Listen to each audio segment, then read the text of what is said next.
welcome to the room. And we are going to go ahead with our study of who are the Greeks. Trying to get acquainted with what the Bible says about them, what their duty was, what their purpose was, whether they knew it or not. I think it'll help us if we start with a search, looking through the scriptures to see some examples of the Greeks. Let's look in Acts 13:16 and down to verse 26, 13:16 and 13:26. And we'll see that God-fearing, Israel-blessing Gentiles are distinguished from the rest of the Gentiles by what they believe. Acts 13 tells of a meeting in the synagogue, right in the Jewish synagogue in Pisidia. This was Antioch of Pisidia, not Antioch of Syria. Not the Antioch that Paul went back to and seemed to, it doesn't say it, but he seemed to base his operations from there. When offered the opportunity to speak to those in the synagogue, notice how Paul addressed them in verse 16. Then Paul stood up and beckoning beckoning with his hand, said, "Men of Israel." So is that you or me? Men of Israel, and ye that fear God, give audience. Paul addressed two types of people in the synagogue: men of Israel, and secondly, ye that fear God. Now come on down to verse 26, like we said. Men and brethren, there's that men and brethren again, children of the stock of Abraham, and whosoever among you feareth God, to you is the word of this salvation sent.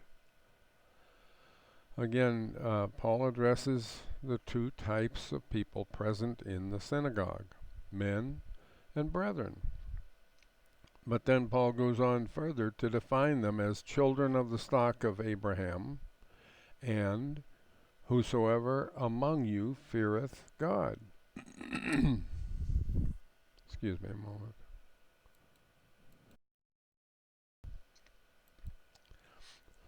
The children of the stock of Abraham would be the brethren at the beginning of the verse. And the whosoever among you feareth God in verse 26, that would be ye that fear God in verse 16. They would be someone else other than who he already mentioned, the brethren, the Israelites in the church, in the synagogue. So in the synagogue, besides the Jews, there were Gentiles called Greeks in many places, because they feared the God of Abraham and blessed Israel in some way. These particular Gentiles blessed Israel by coming to the synagogue. And however else, what do you do in a synagogue?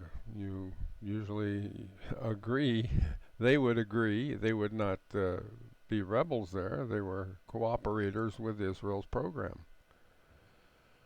Why would fearing God make the Greeks different from the rest of the Gentiles that were alien from Israel, separated, apart from Israel, against Israel, in fact?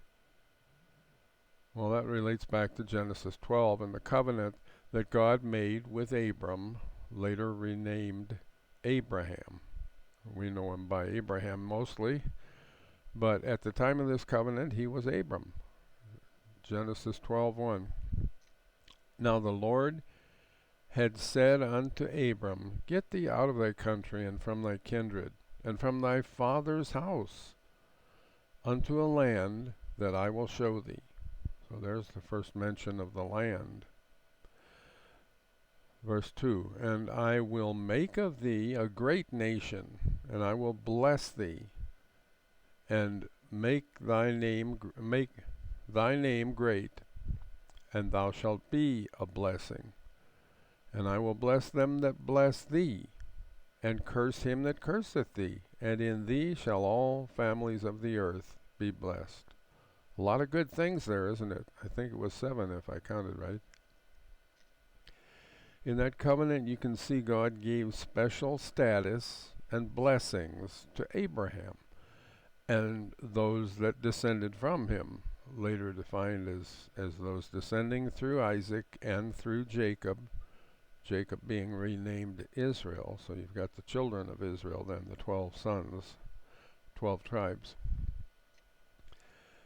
But when you read Genesis 12:3 carefully, you see that besides blessing Israel, God also promised to bless some Gentiles who would fit in to the, if they fit it, if they fit the qualifications in the verse. What was the qualification? Genesis 12:3, and I will bless them that bless thee. So, it goes on, and curse him that curseth thee, and that's what enraged the apostate Jews in Acts 22:22, when Paul had announced he was going to people like us to give the gospel to alien Gentiles. Often in the King James Bible, they are called, the Gentiles who bless Israel are called Greeks.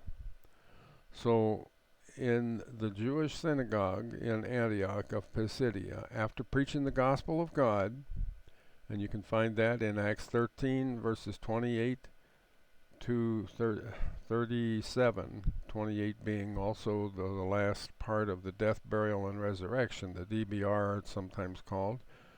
It's not, the DBR is not a gospel. It's not a way to salvation, but it is the facts, sort of like the gospel of Jesus Christ, that Mark starts his account of the life of Jesus, the life and times of Jesus, as the death, burial, and resurrection tells those 3 events.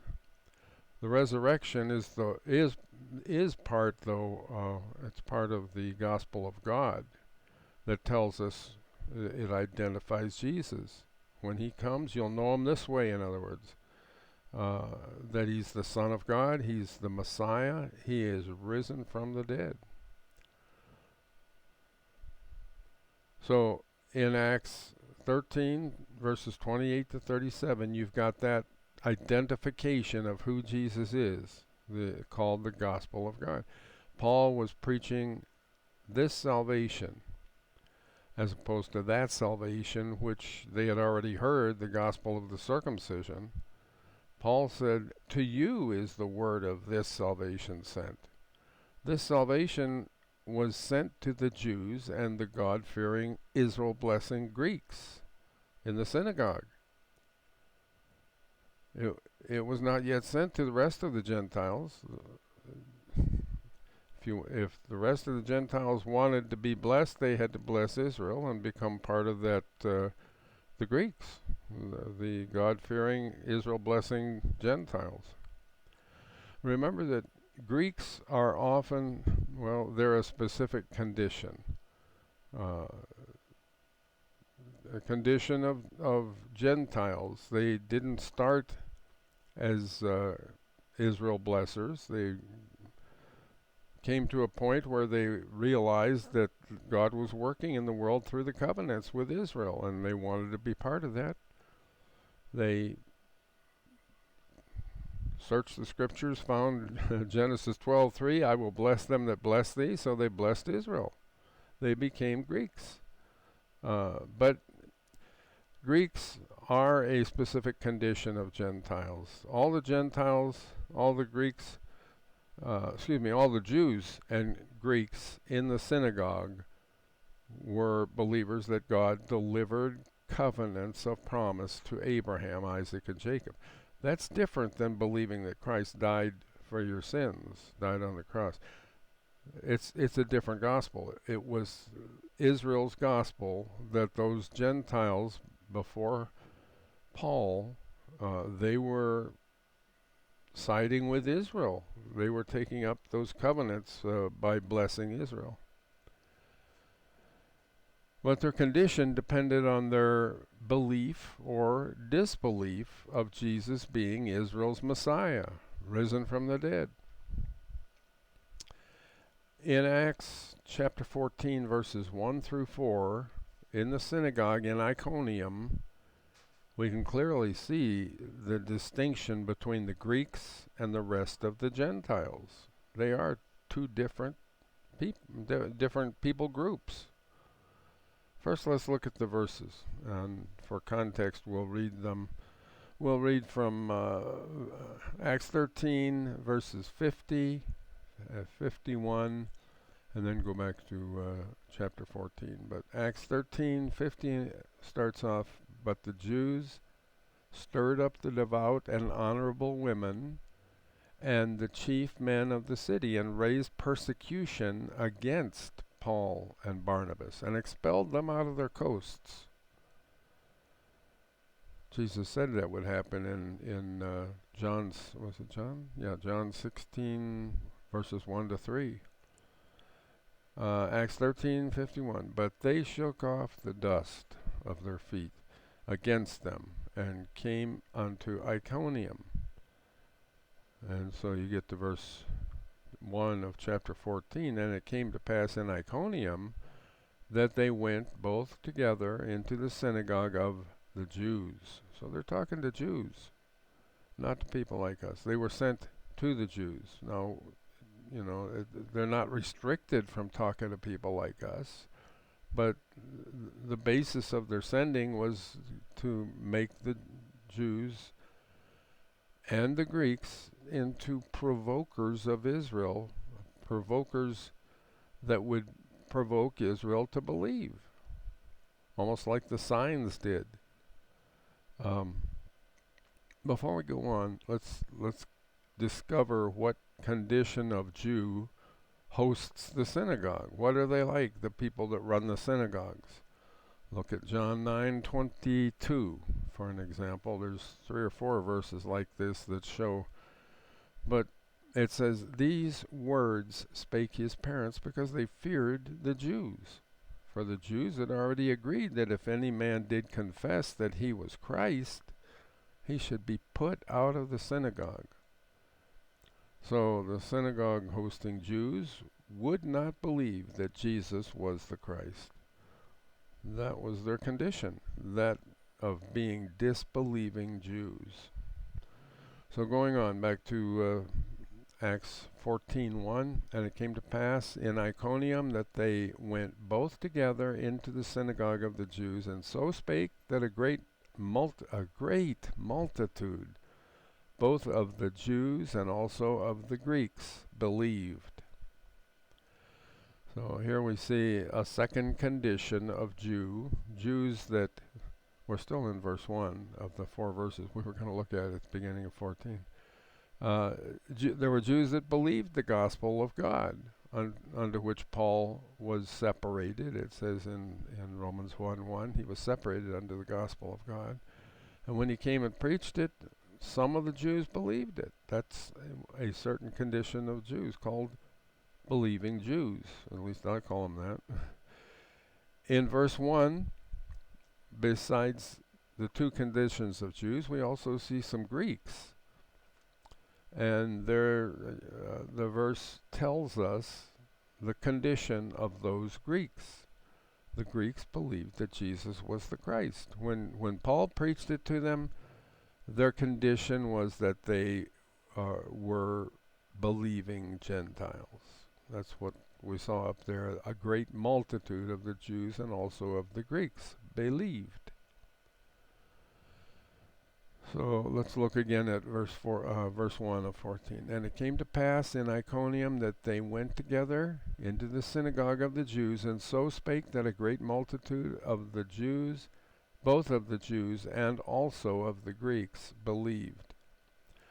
Does that sound familiar? Not just that we read it before, but does the Jews and also the Greeks sound familiar? We look in Romans 1:16, "I am not ashamed of the gospel of Christ, For it is the power of God unto salvation to everyone that believeth, to the Jew first, and also to the Greek. There you've got believing, and so you've got believing Jews and believing Greeks, that the gospel of Christ was to. Paul was sent out with that. And you see that in other places in Acts 26. You see it in, what's the other place I was thinking of? 1 Corinthians 9. So, excuse me. So those that Paul addressed after his sending, and we read that that would be Acts 13, verses 1 to 4. Those that he addressed were the Jews and also the Greeks. That Romans 1:16 tells us the saving gospel of Christ was sent to at that time. And let's read Acts 14:1 again. It came to pass in Iconium that they both went both together into the synagogue of the Jews, and so spake, that a great multitude of the Jews and also of the Greeks believed.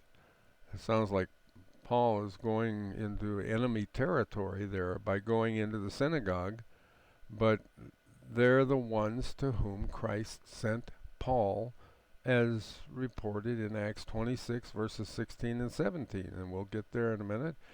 Christ sent Paul, making him a minister and a witness of his revelations to people from whom Christ would deliver Paul. Christ would deliver Paul from both the people and from the Gentiles. Listen to the verse. This is Acts 26, verses 16 and 17. But rise and stand upon thy feet, for I have appeared unto thee for this purpose, to make thee a minister and a witness, both of these things which thou hast seen, and of those things in the which I will appear unto thee, delivering thee from the people and from the Gentiles, unto whom now I send thee. He had to be delivered from the ones that he was sent to. Delivering thee from the people and from the Gentiles, unto whom now I send thee. Is that a future sending? That's a present sending, isn't it? He says the word now in there. So in Acts 26, he's talking about the Damascus Road, and he was sent out to those who he would have to be delivered from. We see that in several places, 5 places that I've noted in other lessons, but we'll get to that. Christ sent Paul to those from whom he would deliver him. And so far, we've discovered 2 types of Jews, believing and disbelieving, regarding the messiahship of Jesus. And we've discovered a type of Gentile, Greeks, that believed Paul's gospel of God, that Jesus is the Messiah, risen from the dead. Now, Paul preached that basic foundational information gospel about who Jesus is, called the gospel of God, but he did not preach the kingdom gospel or the gospel of the circumcision. He didn't preach Israel's gospel. Both Peter and Paul preached the gospel of God. It was to identify Jesus, the center of both dispensings of God's grace. Let's reread Acts 14:1 to lead into the second verse there, and we'll see some other conditions. And it came to pass in Iconium that they went both together into the synagogue of the Jews, and so spake, that a great multitude, both of the Jews and also of the Greeks, believed. But the unbelieving Jews stirred up the Gentiles, and made their minds evil affected against the brethren. In Acts 14 verse 2, who are the brethren? Who are the Gentiles? Who are the unbelieving Jews in that verse? Look at the previous verse again, verse 1. And it came to pass in Iconium that they went both together into the synagogue of the Jews, and so spake that a great multitude, both of the Jews and also of the Greeks, believed. And we've already seen that the unbelieving Jews run the synagogues to which Paul went and read their scriptures. So that identifies the unbelieving type of Jews, the apostate Jews. The brethren are that great multitude, both of the Jews and also of the Greeks, that believed in Acts 14:1 at the end of the verse there. But who are the Gentiles that the unbelieving Jews stirred up and made their minds evil affected? Those Gentiles were not the Gentiles that were called Greeks, which believed. Those Gentiles were other Gentiles from outside the assembly, the synagogue, Jewish synagogue. They were Gentiles that the Bible elsewhere calls alien or separated from God's people.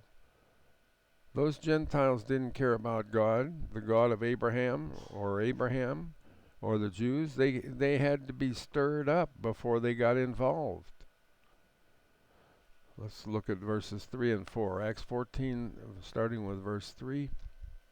Long time, therefore, they abode, speaking boldly in the Lord which gave them, which gave testimony unto the word of his grace, and granted signs and wonders to be done by their hands. Verse 4.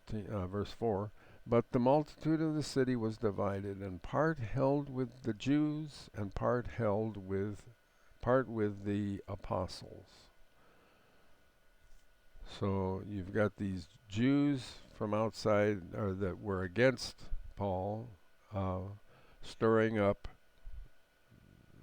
the crowd, and on the other side you've got the apostles. Actually, in verse 1, there are two conditions of Jews. There's the synagogue of the Jews, with the Jews that run the synagogue, and also there are the Jews that believe Paul's preaching, along with the Greeks. So, the two conditions of Jews are 1, believing Jews, and 2, disbelieving Jews, those running the synagogue. And as we have seen the two conditions of Jews, we also see two conditions of Gentiles. Those Greeks that believed Paul's gospel of God, and secondly, those that stirred up Gentiles. They were stirred up with evil affected minds. But the multitude of the city was divided, part held with the Jews and part with the apostles. In Acts 14:4, who was the part that was with the apostles? And who was the part that was with the Jews? The only ones with the apostles were the Jews and Greeks that believed, even though it was a great multitude, it said. The part that held with the Jews were all those towny Gentiles with the evil affected minds.